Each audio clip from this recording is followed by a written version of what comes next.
Dear Maryanne, I love your sixth letter. From laps to laptops in the first 5 years, don't move too fast. This is a subject that is dear to me, the importance of reading to and with infants and toddlers in the first months of life. I truly believe that the first steps in literacy learning begin with those first communications between infants and their mothers, fathers, and caregivers.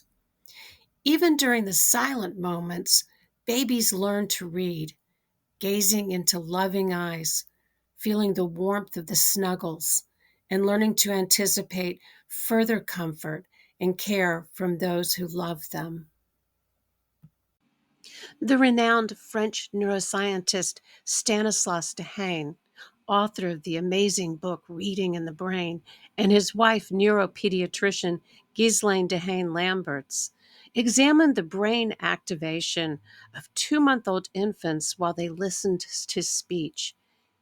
Even in the earliest developments of the infant's brains, connections are being made between human voices and the infant's own language development.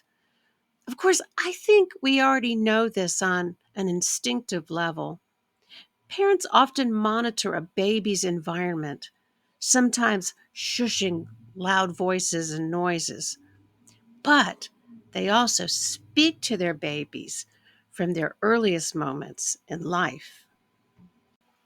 The universal concept of motherese or parentese comes naturally to us when we talk to infants. We use a higher pitch, a slower tempo, and exaggerated tones. This is used regardless of the language we speak. Researchers at the University of Washington have hypothesized that the role of parentese is to serve as a social hook for the baby brain. Not only is parentese important in the social development of children, but research has demonstrated that children who engaged in higher levels of this form of communication as babies were able to produce an average of 400 more words at 33 months than children who experienced lower amounts of parentese. We know that children who enter school, whether their first experiences are in a preschool setting, kindergarten, or first grade, from homes in which conversations are a prominent feature of daily life, are at an advantage over other children from homes that don't benefit from engaging conversations and interactions. Add to this advantage the experiences associated with children who have been read to routinely. Not only do these children have larger vocabularies, but they have also been introduced into the greater world of storybook syntax, the once upon a time stories that are so familiar to us, the stories that usher the reader and listener into a long time ago in which magical things happen. As I read this chapter, I think about what I want parents and caregivers to know about reading books with young children. Are there guidelines they should know to maximize the benefits of these experiences? You described a time when you spoke with a loving mother in the waiting room of your research center with a big bag full of books to read with her baby and your gentle and kind conversation with her. The teachers I work with in a graduate literacy education program may be provided with opportunities in their professional and personal lives to offer advice to parents, teachers, and caregivers who live and work with young children. I think your sixth letter can provide some valuable insights into how to address questions and provide advice regarding the literacy lives of our youngest little humans.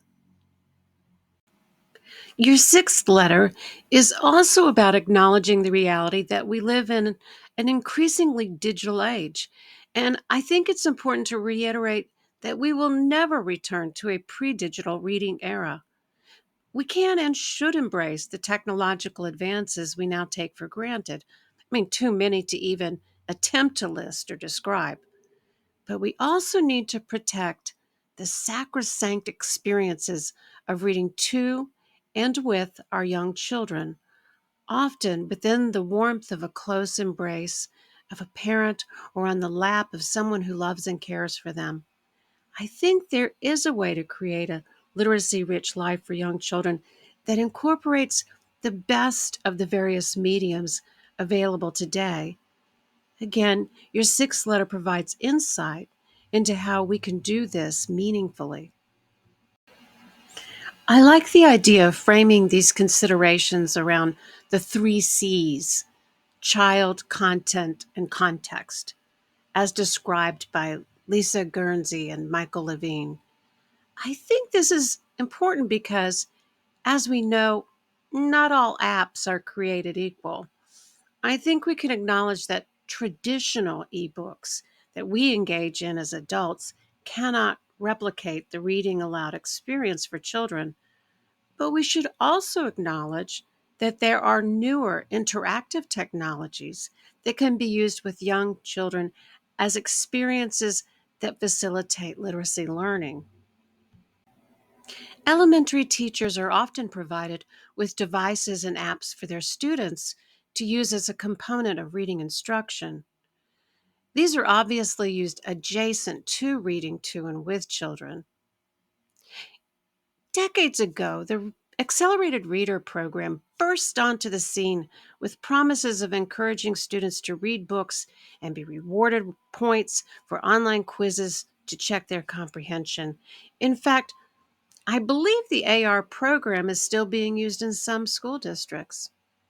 As an elementary teacher in the early days of Accelerated Reader, I remember that adoption of the program was the rationale for us to be able to get computers in our classrooms, and that was a good thing.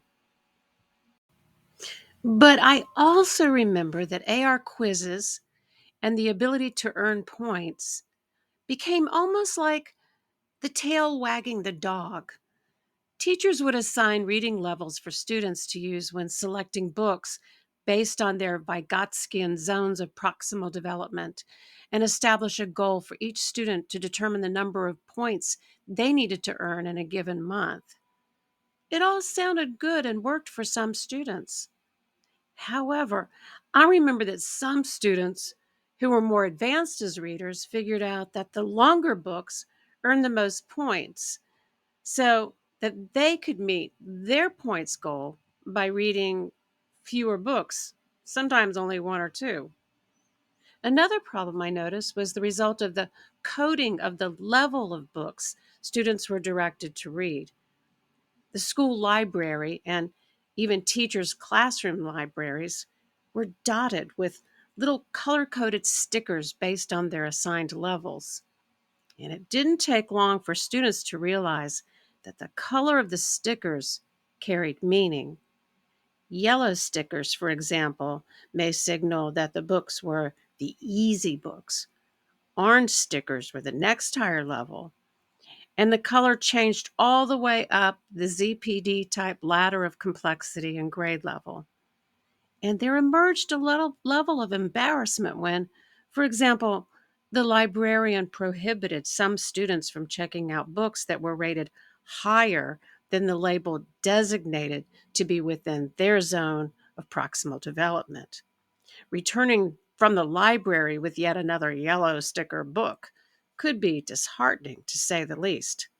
And students were stuck in their color coded reading lives until they successfully passed a certain number of accelerated reader quizzes.